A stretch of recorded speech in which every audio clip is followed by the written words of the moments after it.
Сәлем достар, біз білеміз, бәрімізге белгілі thank you және thanks деген ағылшын тілінде рахмет айту сөздерін білеміз, ал басқаша қалай айтатынын біле бермейміз.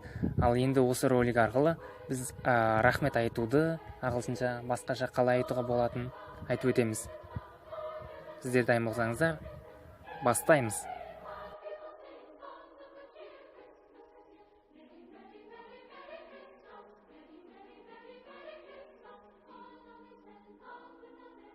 Gratefulness for you. Сізге алғыс білдіремін.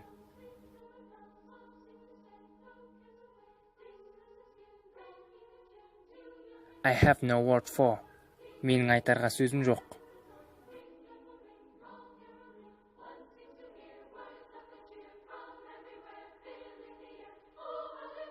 Thank you a million. Сізге көп рахмет. Басқаша айтқанда миллион рет рахмет деген сөз.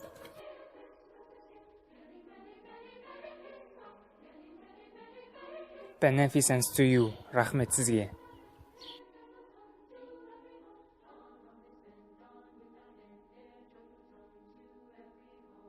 My head is down. Сізге басым деймін деген сөздер.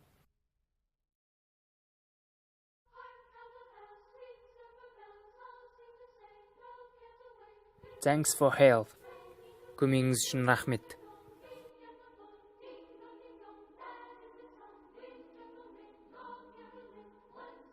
Good job. Жақсы іс орындадың.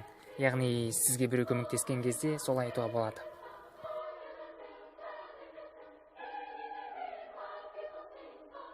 At a boy.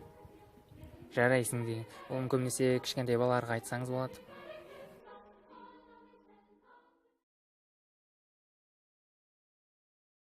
God bless to you. Алланың нұры жаусын деген сөз. Көбінесе бұны кәрі әжелер мен кәрі кісілер айтса болады. Call me I return to you. Мен алғысымды қайтарамын.